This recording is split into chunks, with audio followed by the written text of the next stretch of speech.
কেইটা প্ৰশ্ন থাকিব এই স্বগণনাত কিছু যে প্ৰশ্ন আহিব কেইটা প্ৰশ্ন থাকিব আৰু আহিছে কি প্ৰশ্ন থাকিব এইবিলাক প্ৰশ্ন মোক সুধি আছে হয়তো বহুতকে সুধি আছে প্ৰশ্নবিলাকৰ উত্তৰ কি হ'ব এই প্ৰশ্নটো আহিছে ডকুমেন্ট কি লাগিব নথিপত্ৰ কি লাগিব এই প্ৰশ্নবিলাক আহি আছে তো সেই সম্পৰ্কে এই ভিডিও প্ৰস্তুত কৰিবলৈ ওলাইছো তে আহক আমি এই প্ৰশ্নবিলাকৰ যথাযথ উত্তৰ আলোচনা কৰোঁ হয় লোকপিয়লৰ তথ্য কেইটা পইণ্টত দিব লাগিব ইতিমধ্যে হয়তো আপোনালোকে অৱগত যে মুঠ 34টা পইণ্টৰ ফৰ্ম আছে 34টা বিষয়ত তথ্য দাখিল কৰিব লাগিব কিন্তু স্বগণনাৰ ক্ষেত্ৰত আপুনি পৰিয়ালৰ মুৰব্বী হিচাপে 34টা পইণ্টৰ ফৰ্ম ফিল আপ কৰিব নালাগে সকলো তথ্য আপুনি দাখিল কৰিব নালাগে কিছু তথ্য এনুমাৰেটৰে ঘৰত আহি সংগ্ৰহ কৰিব আপোনাক দিব তো ইয়াৰে প্ৰথম গুৰুত্বপূৰ্ণ পইণ্ট আপোনাৰ বাবে আছে 4 নম্বৰ প্ৰশ্ন মজিয়াৰ প্ৰধান নিৰ্মাণ সামগ্ৰী অৰ্থাৎ আপোনাৰ মূল ঘৰৰ মজিয়া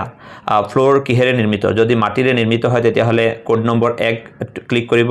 কাঠ বা বাঁহৰ মজিয়া হলে 2 পোৰা ইটাৰ হলে 3 হিলৰ যদি হয় তেতিয়াহলে 4 সিমেন্টৰ যদি মজিয়া হয় তেতিয়াহলে 5 নম্বৰ ক্লিক কৰিব মোজাইক বা মজিয়া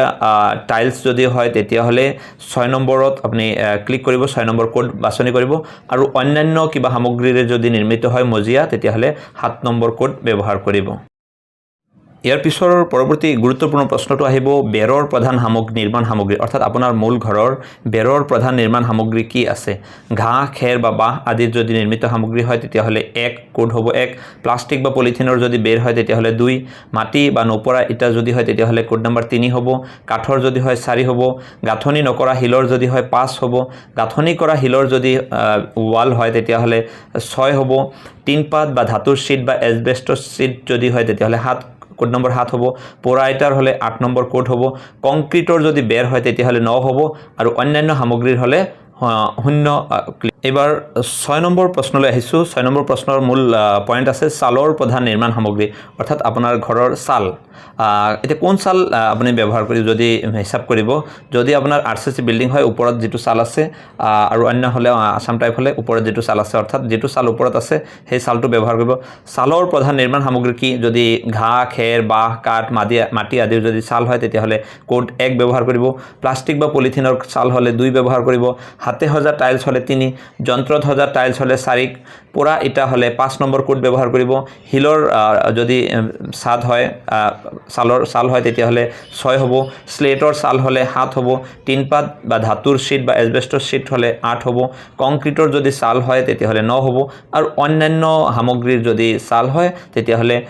0 কোড ব্যৱহাৰ কৰিব এবাৰ পিছৰ প্ৰশ্নলৈ আহিছো প্ৰশ্ন নম্বৰ 7 লোকপিয়ল গৃহ ব্যৱহাৰৰ নিশ্চিতকৰণ অৰ্থাৎ লোকপিয়ল যেটো ঘৰত আপুনি লোকপিয়ল কৰাই আছে যেটো এনুমাৰেশন কৰাই আছে হেতু কিহৰ কাৰণে ব্যৱহাৰ হৈ আছে যদি বাসগৃহ হয় থকা ঠাই হয় মানুহে থাকে তেতিয়াহলে কোড 1 ব্যৱহাৰ কৰিব বাসগৃহ আৰু অন্য ব্যৱহাৰ অৰ্থাৎ একে ঘৰতে আপুনি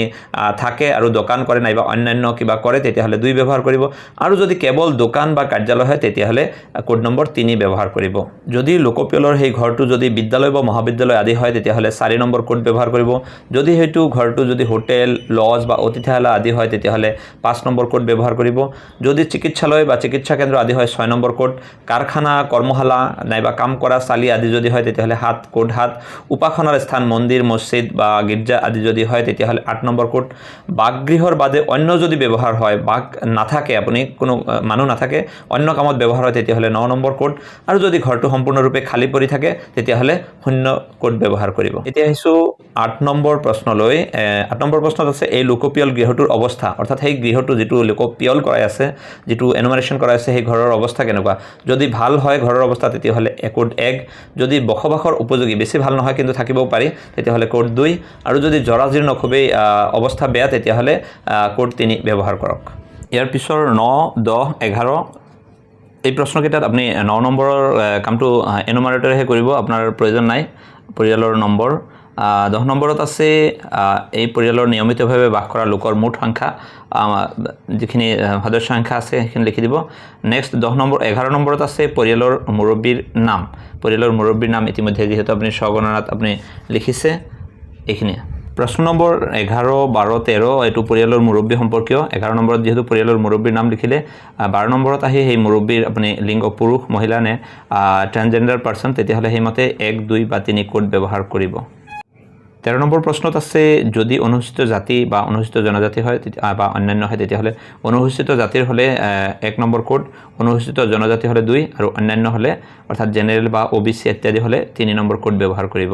প্ৰশ্ন নম্বৰ 14ত আছে ঘৰটোৰ মালিকানাৰ স্থিতি, অৰ্থাৎ যদি ঘৰটো যদি নিজা ঘৰ হয় তেতিয়াহ'লে 1 কোড 1, ভাড়া কিন্তু অন্য ঠাইত নিজা ঘৰ আছে তেতিয়াহ'লে 2, ভাড়াত আছে কিন্তু অন্য ঠাইত নিজা ঘৰো আছে তেতিয়াহ'লে 2 নম্বৰ কোড, আৰু ভাড়া ঘৰত থাকে আৰু নিজা ঘৰ নাই তেনেকুৱা অৱস্থাত যদি হয় তেতিয়াহ'লে 3 নম্বৰ কোড, আৰু অন্যান্য হ'লে 4 নম্বৰ কোড ব্যৱহাৰ কৰিব। প্ৰশ্ন নম্বৰ 15ত আছে বাস কৰা কোঠাৰ সংখ্যা, অৰ্থাৎ আপোনাৰ ঘৰত কেইটা বসবাস কৰা কোঠা আছে এইটো উল্লেখ কৰিব। ইয়াত আপুনি বাথৰুম, টয়লেট ইত্যাদি এৰি দিব, আপোনাৰ কিচেন এৰি দিব বা এইখিনি এৰি দি যিকেইটা কোঠা থাকে বসবাসৰ উপযোগী সেইখিনি। প্ৰশ্ন নম্বৰ 16ত আছে এই পৰিয়ালটোত বাস কৰা বিবাহিত দম্পতিৰ সংখ্যা, কেইটা দম্পতি আছে সেইটো উল্লেখ কৰিব। প্ৰশ্ন নম্বৰ 17 খোৱা পানীৰ প্ৰধান উৎস, অৰ্থাৎ আপুনি খোৱা পানী আপোনাৰ ঘৰৰ পৰিয়ালৰ খোৱা পানীৰ প্ৰধান উৎস কি? যদি শোধিত টেপৰ পানী হয় তেতিয়াহ'লে কোড 1, যদি অশোধিত টেপৰ পানী হয় এনে ওপৰত টেংকিত আছে কিন্তু শোধিত নহয় সেই পানী যদি খোৱা পানী হিচাপে ব্যৱহাৰ কৰে তেতিয়া কোড 2, কুঁৱাৰ পানী যদি ব্যৱহাৰ কৰে খোৱা পানী হিচাপে তেতিয়াহ'লে 3, দমকল হ'লে কোড নম্বৰ 4, নলী নাদ বা গভীৰ নলীনাদ হ'লে 5, নিজৰাৰ পানী যদি খায় তেতিয়াহ'লে 6 নম্বৰ কোড, নদী বা খালৰ পানী খায় তেতিয়াহ'লে 7 নম্বৰ, বৰপুখুৰীৰ পানী যদি খায় তেতিয়াহ'লে বা বিলৰ পানী 8, পেকেট বা বটলৰ পানী খালে 9 নম্বৰ কোড, আৰু অন্য উৎসৰ পৰা যদি পানী খায় তেতিয়াহ'লে 0 কোড ব্যৱহাৰ কৰক। এবাৰ আহিছোঁ 18 নম্বৰ প্ৰশ্নলৈ।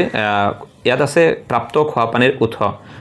যদি খোৱা পানীটো উৎস ক'ৰ পৰা কিমান দূৰৰ পৰা আনিব লাগে? যদি চৌহদৰ ভিতৰতেই খোৱা পানীৰ উৎস আছে তেতিয়াহ'লে কোড 1, চৌহদৰ ওচৰতে যদি আছে তেতিয়াহ'লে কোড 2, আৰু যদি দূৰৰ পৰা খোৱা পানী আনিব লগা হয় তেতিয়াহ'লে কোড নম্বৰ 3 ব্যৱহাৰ কৰক। প্ৰশ্ন নম্বৰ 19ত আছে পোহৰৰ প্ৰধান উৎস, প্ৰধান উৎস যদি বিজুলী অৰ্থাৎ ইলেক্ট্ৰিচিটিৰ পৰা যদি আপুনি পোহৰ পায় মেইনলি তেতিয়াহ'লে কোড 1, যদি কেৰাচিন ব্যৱহাৰ কৰে পোহৰৰ বাবে তেতিয়াহ'লে 2, যদি সৌৰশক্তি সোলাৰ পাৱাৰ ইউজ কৰে তেতিয়াহ'লে আপুনি কোড নম্বৰ 3, অন্য তেল যদি ডিজেল বা অন্যান্য তেল ব্যৱহাৰ কৰে পোহৰৰ বাবে তেতিয়াহ'লে 4, অন্যান্য যদি ব্যৱস্থা আছে তেতিয়াহ'লে আপুনি 5, আৰু যদি পোহৰৰ কোনো ব্যৱস্থা নাই আপোনাৰ ঘৰত তেতিয়াহ'লে কোড নম্বৰ 6 ব্যৱহাৰ কৰক। এতিয়া আহিছোঁ প্ৰশ্ন নম্বৰ 20লৈ। ইয়াত আছে শৌচালয়ৰ উপলব্ধতা, শৌচালয়ৰ উপলব্ধতা যদি আছে তেতিয়াহ'লে, আৰু যদি কেৱল পৰিয়ালৰ ব্যৱহাৰৰ বাবে আছে তেতিয়াহ'লে কোড নম্বৰ 1, আৰু অন্য পৰিয়ালৰ সৈতে একেলগে ব্যৱহাৰ কৰে কমনলি ব্যৱহাৰ কৰে তেতিয়াহ'লে কোড নম্বৰ 2, আৰু যদি পৰিয়ালটোৱে ৰাজহুৱা শৌচালয় ব্যৱহাৰ কৰিব লগা হয় বা কৰে তেতিয়াহ'লে কোড নম্বৰ 3, আৰু যদি নাই মুকলি ঠাইত যদি শৌচালয় হিচাপে ব্যৱহাৰ কৰে মুকলি ঠাইত যদি শৌচ পেচাব কৰিব লগা হয় তেতিয়াহ'লে কোড নম্বৰ 4 ব্যৱহাৰ কৰিব। এতিয়া আহিছোঁ প্ৰশ্ন নম্বৰ 21লৈ, শৌচালয়ৰ লগত সম্পৰ্কিত। এই প্ৰশ্ন 21ত আছে শৌচালয়ৰ প্ৰকাৰ, যদি যান্ত্ৰিকভাৱে পানী ঢলা ব্যৱস্থাযুক্ত শৌচালয় হয়, সেইটো যদি নলীৰে সংযোজিত পদ্ধতি হয় পাইপেৰে কানেক্ট কৰা আছে তেতিয়াহ'লে কোড নম্বৰ 1, সেপ্টিক টেংকেৰে সংযোজিত যদি হয় টেংক আছে সেপ্টিক টেংক তেতিয়াহ'লে 2, অন্য পদ্ধতি তেতিয়াহ'লে 3, আৰু যদি দ্বৈত গাঁতযুক্ত শৌচালয় স্লেবযুক্ত ভেণ্টিলেটৰযুক্ত গাঁত হয় তেতিয়াহ'লে কোড নম্বৰ 4, স্লেববিহীন মুকলি গাঁত যদি হয় শৌচালয়ৰ গাঁতটো তেতিয়াহ'লে কোড নম্বৰ 5, একক গাঁতযুক্ত শৌচালয় যদি এটা গাঁত আছে তেতিয়াহ'লে আৰু স্লেব আছে ভেণ্টিলেটৰ আছে তেতিয়াহ'লে 6, যদি এটা গাঁত আকৌ স্লেব নাই মুকলি গাঁত তেতিয়াহ'লে 7 নম্বৰ কোড ব্যৱহাৰ কৰক। সেৱা শৌচালয় ছাৰ্ভিচ লেট্ৰিন, ইয়াত যদি মানুহৰ দ্বাৰা মলমূত্ৰ পৰিষ্কাৰ হয় 8 নম্বৰ। ইয়াত ক'বলৈ ওলাইছোঁ যে এই 8 নম্বৰ যাতে আপোনালোকে কোনেও ব্যৱহাৰ নকৰে, এইটো এটা মানে বেআইনী কাম, মানুহৰ দ্বাৰা মলমূত্ৰ পৰিষ্কাৰ কৰাটো এইটো যাতে ব্যৱহাৰ নকৰে। জন্তুৰ দ্বাৰা মলমূত্ৰ পৰিষ্কাৰ হ'লে আপুনি 9 ব্যৱহাৰ কৰক, মুকলি নলাত মলমূত্ৰ পেলোৱা ব্যৱস্থা থাকিলে 0 ব্যৱহাৰ কৰক। এতিয়া আহিছোঁ 22 নম্বৰ প্ৰশ্নলৈ। 22 নম্বৰ প্ৰশ্নত আছে পেলনীয়া পানী যোৱা নলাৰ সংযোগ, ঘৰৰ যিখিনি পেলনীয়া পানী সেইখিনি নলাৰ সংযোগ আছেনে নাই? যদি ঢাকনি থকা নলা আছে তেতিয়াহ'লে কোড 1, যদি ঢাকনি নথকা নলা হয় তেতিয়াহ'লে কোড 2,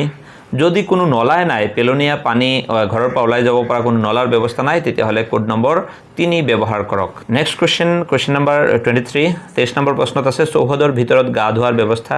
আছে নে নাই? যদি চৌহদৰ ভিতৰত ঘৰৰ চৌহদৰ ভিতৰত গা ধোৱা ঘৰ আছে তেতিয়াহ'লে 1 নম্বৰ কোড ব্যৱহাৰ কৰক। চালি নথকা গা ধোৱা ঘৰ যদি আছে ওপৰত কোনো চাল নাই তেতিয়াহ'লে 2 নম্বৰ কোড,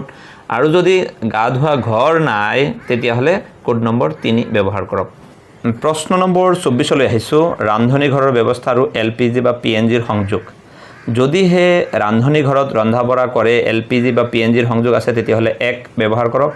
LPG বা PNGৰ সংযোগ নাই ৰান্ধনী ঘৰৰ ভিতৰতে ৰান্ধে কিন্তু তেতিয়া 2 ব্যৱহাৰ কৰক ঘৰৰ ভিতৰত ৰন্ধা বঢ়া কিন্তু ৰান্ধনী ঘৰত নহয় তেতিয়াহ'লে যদি LPG আছে তেতিয়াহ'লে 3 LPG বা PNG নাই তেতিয়াহ'লে 4 মুকলি বা ঘৰৰ বাহিৰত যদি ৰন্ধা বঢ়া আছে LPG ৰে ৰান্ধে তেতিয়াহ'লে কোড নম্বৰ 5 আৰু LPG যদি নাই তেতিয়াহ'লে 6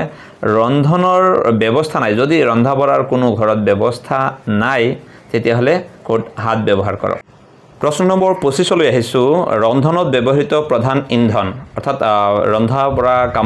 ৰন্ধনৰ কামত কি মূলত ব্যৱহাৰ কৰে যদি LPG আছে কিন্তু খৰিৰে যদি অধিকাংশ ৰন্ধা বঢ়া খৰিৰে হয় তেতিয়াহ'লে খৰিৰ যদি হয় তেতিয়াহ'লে 1 ব্যৱহাৰ কৰক শস্যৰ পেলনীয়া অংশ গাঁৱে ভূঞে যদি তেনেকুৱা কৰে তেতিয়াহ'লে সেই অংশৰে যদি ৰন্ধা বঢ়া মূলত কৰে তেতিয়াহ'লে 2 নম্বৰ কোড ব্যৱহাৰ কৰক গোবৰৰ পিঠা যদি হয় সেই পিঠাৰে যদি ৰন্ধা বঢ়া কৰে তেতিয়াহ'লে হেতু যদি ৰন্ধনত ব্যৱহাৰ কৰা হয় ইন্ধন হিচাপে তেতিয়াহ'লে 3 কোড ব্যৱহাৰ কৰক ইন্ধন হিচাপে যদি কয়লা লিগনাইট পোৰা কয়লা আদি ব্যৱহাৰ কৰে 4 ব্যৱহাৰ কৰক যদি ইন্ধন হিচাপে কেৰাচিন ব্যৱহাৰ কৰে 5 LPG বা PNG ব্যৱহাৰ কৰিলে 6 যদি কাৰেন্ট ব্যৱহাৰ কৰে ইলেক্ট্ৰিসিটি বিজুলী তেতিয়াহ'লে 7 জৈৱ গেছ ব্যৱহাৰ কৰিলে কোড নম্বৰ 8 সৌৰ শক্তি সোলাৰ পাৱাৰ ইউজ কৰি যদি ৰন্ধা বঢ়া কামত ব্যৱহাৰ কৰে তেতিয়াহ'লে 9 আৰু অন্যান্য কিবা উৎস যদি ইন্ধন ব্যৱহাৰ কৰে তেতিয়াহ'লে 0 ব্যৱহাৰ কৰক প্ৰশ্ন নম্বৰ 26 লৈ আহিছো ৰেডিঅ' বা ট্ৰানজিস্টৰ আছে নেকি পৰম্পৰাগত ৰেডিঅ' দেই পৰম্পৰাগত ৰেডিঅ' সেট আছে যদি তেতিয়াহ'লে 1 আগৰ পুৰণা যি ৰেডিঅ' সেই ৰেডিঅ' যদি আছে 1 কোড নম্বৰ 1 যদি মোবাইল বা স্মাৰ্টফোনত যদি ৰেডিঅ' শুনে তেতিয়াহ'লে 2 ব্যৱহাৰ কৰক অন্য কোনো যন্ত্ৰত যদি আপুনি ৰেডিঅ' শুনে তেতিয়া চেণ্টাৰৰ এইবিলাক শুনে তেতিয়াহ'লে 3 ব্যৱহাৰ কৰক আৰু যদি ৰেডিঅ' শুনাৰ কোনো ব্যৱস্থা নাই তেতিয়াহ'লে 4 নম্বৰ কোড ব্যৱহাৰ কৰক প্ৰশ্ন নম্বৰ 27 লৈ আহিছো ইয়াত দূৰদৰ্শনৰ কথা আছে টিভি টেলিভিছন যদি বিনামূলীয়া দূৰদৰ্শন ডিশ অৰ্থাৎ আগত যে আমি এন্টেনা ঘূৰাই টিভি চাইছিলো সেই এন্টেনা ঘূৰোৱা টিভি যদি আছে তেতিয়াহ'লে কোড নম্বৰ 1 ব্যৱহাৰ কৰক অন্য DTH ডিশ যদি আছে 2 ব্যৱহাৰ কৰক যদি ঘৰত কেবল সংযোগেৰে টিভি চাই তেতিয়াহ'লে 3 ব্যৱহাৰ কৰক অন্যান্য কিবা যদি আছে তেতিয়াহ'লে 4 আৰু যদি টিভিৰ ব্যৱস্থা নাই তেতিয়াহ'লে কোড নম্বৰ 5 ব্যৱহাৰ কৰক কোৱেশ্চন নম্বৰ 28 লৈ আহিছো ইন্টাৰনেটৰ উপলব্ধতা আছে নে নাই ইন্টাৰনেটৰ ফেসিলিটি ঘৰত যদি আছে যদি ল্যাপটপ বা কম্পিউটাৰত ইন্টাৰনেট ফেসিলিটি ইউজ কৰে তেতিয়াহ'লে কোড নম্বৰ 1 মোবাইল বা স্মাৰ্টফোনত যদি আপুনি ইন্টাৰনেট ব্যৱহাৰ কৰে তেতিয়াহ'লে 2 অন্য মাধ্যমত যদি আপুনি ইন্টাৰনেট ব্যৱহাৰ কৰে উপলব্ধতা আছে তেতিয়াহ'লে 3 আৰু যদি ইন্টাৰনেটৰ কোনো ফেসিলিটি ঘৰত নাই তেতিয়াহ'লে কোড নম্বৰ 4 ব্যৱহাৰ কৰক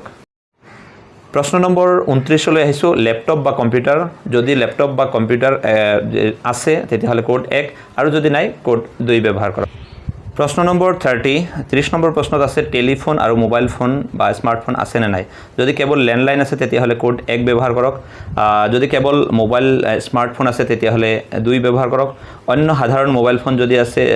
কিপ্যাড মোবাইল ফোন তেতিয়াহ'লে 3 যদি স্মাৰ্টফোন আৰু কিপ্যাড মোবাইল ফোন দুয়োটাই আছে তেতিয়াহ'লে 4 ব্যৱহাৰ কৰক আৰু যদি কোনো মোবাইল ফোন নাই তেতিয়াহ'লে 5 কোড নম্বৰ 5 ইউজ কৰক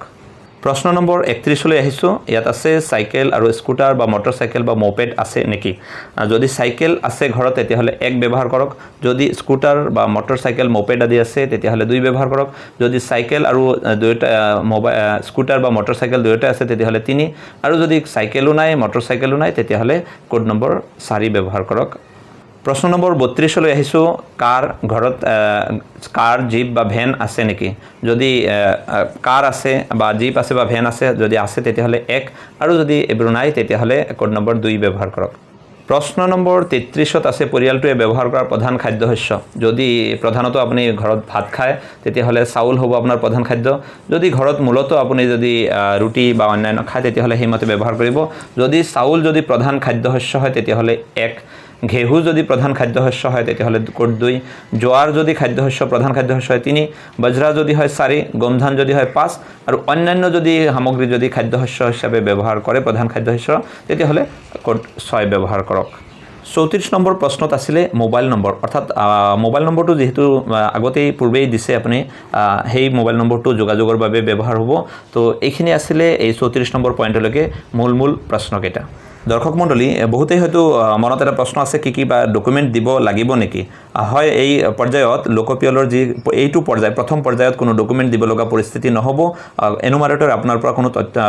নথিপত্ৰ আদি নিবিচাৰে ইতিমধ্যে যিখিনি আলোচনা হ'ল এই আলোচনাৰ পৰা আপোনালোক যিসকলৰ মনত হয়তো এনেকুৱা প্ৰশ্ন আছিল সেই প্ৰশ্নবিলাকৰ কিছু হ'লেও সমাধান পাবলৈ সক্ষম হৈছে আশা কৰোঁ যে এই ভিডিঅ'টো ভাল লাগিছে ভাল লাগিলে আনৰ লগত শ্বেয়াৰ কৰিব আৰু পৰৱৰ্তী সময়ত কি বিষয়ত ভিডিঅ' বা কি আলোচনা কৰিব লাগে আপোনালোকে মন্তব্য কৰি জনাব বুলি আশা ৰাখিলোঁ ধন্যবাদ